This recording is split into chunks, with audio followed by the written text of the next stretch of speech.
আসসালামু আলাইকুম। চলে আসলাম নতুন একটা ব্লগ ভিডিও নিয়ে। আজকে দেখো কী নিয়ে আছে বাচ্চাদের জন্য। এই দেখো, এই যে বড় মেয়ের জন্য, বড় মেয়ে খাবে এটা, ছোটো মেয়ের জন্য, দুই মেয়ের জন্য দুটা বার্গার নিয়ে আসছে, ওরা খাবে।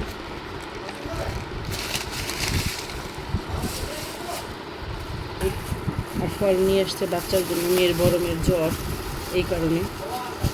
দেখি কি ফল নিয়ে আসছে তোমার ভাইয়া, বের করি।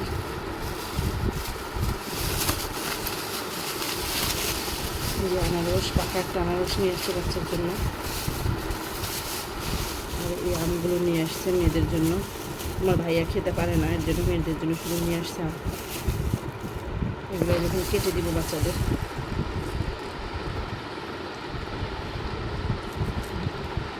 এই যে তোমার ভাইয়া যে আম নিয়ে আসলো, দেখালাম না? এই আমের জুস বানিয়ে দিলাম মেয়ে কিছু খাচ্ছে না। আজকে 2-3 দিন ধরে কিছুই ভালো লাগে না। এখন কি করব? আর এই আম নিয়ে আসছে, তোমার ভাইয়া তো আম খেতে পারে না, কোলেস্ট্রল বেড়ে গেছে, এখন ওর জন্য সব কিছু নিষেধ। এই কারণে মেয়েও খায় না কোনো কিছু। এখন আর কি করার আছে, মেয়েকে জুস বানাইলাম মেয়ের জন্য।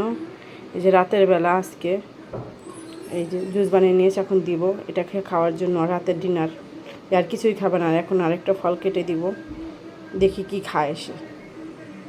তোমাদের সাথে একটু শেয়ার করলাম। আর এখন রাত বাজে 12টা।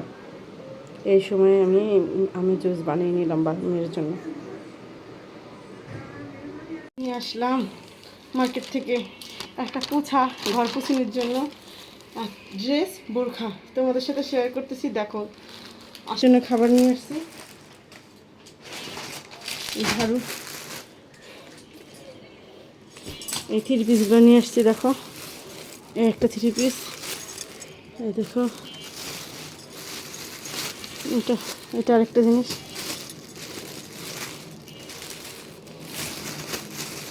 এই আরেকটা 3 পিস, এই আরেকটা 3 পিস।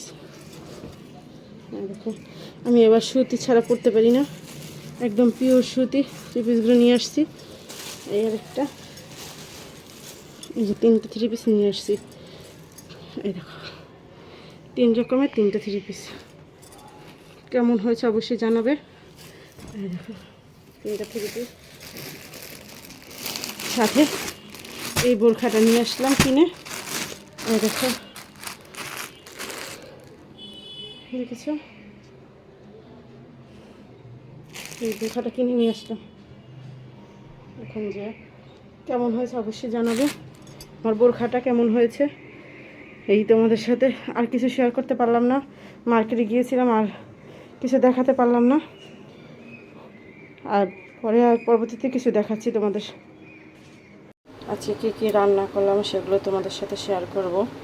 এখানে সাদা পোলাও রান্না হয়ে গেছে, দেখো, এই যে একদম ঝরঝরে পোলাও রান্না শেষ। এখানে রোস্ট রান্না করলাম, এই যে রোস্টার একটু হচ্ছে চুলায়। আরও রান্না আছে, সবগুলো তোমাদের সাথে শেয়ার করব। আজকে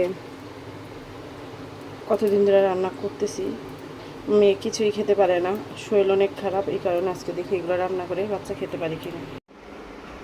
এই যে আমি আজকে হাতে গরুর মাংস কীভাবে মাখাই তোমাদের সাথে শেয়ার করব। এই দেখো আমি কীভাবে মাংসটা কেটে ধুয়ে নিয়েছি, পেঁয়াজ কুচি দিয়ে দিলাম।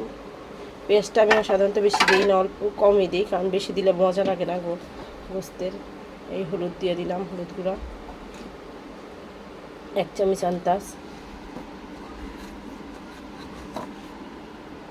মরিচ গুঁড়া,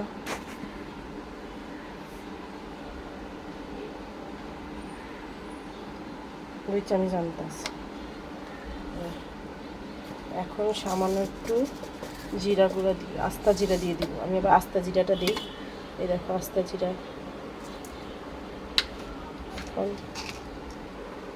এই যে সাথে গরম মশলা দিয়ে দিলাম, আর আদা বাটা দিয়ে দিব। কারণ এই যেখানে 1 কেজি মাংস আছে, 1 কেজির বেশি আছে হয়তো, কিন্তু আমি দিয়ে আদা বাটা 3 চামচ আদা বাটা দিব এটার ভিতরে।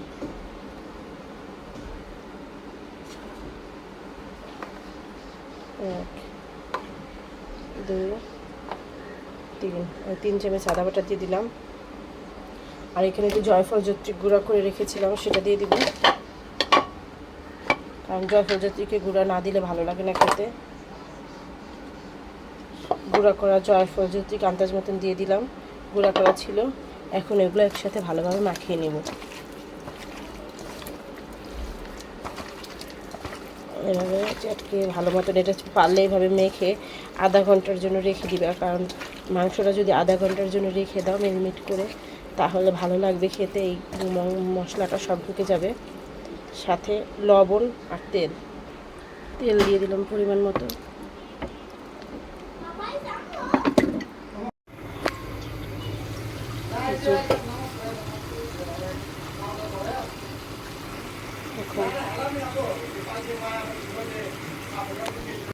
দেখো মাছ মাখানো অবস্থাটা দেখেছো, একসাথে মিলিয়ে দিয়েছি, কোনো পানি কিন্তু দিইনি।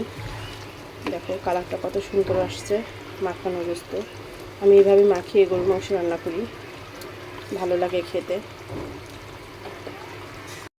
এই দেখো আমার গোস্তের ফাইনাল লুকটা একদম হয়ে এসেছে, তেলের উপরে এসে পড়েছে।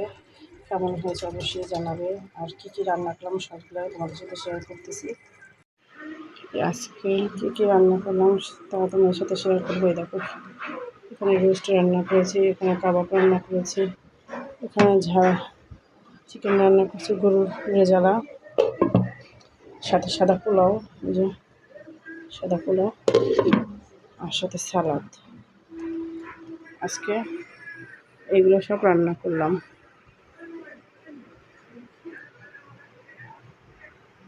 সালাদ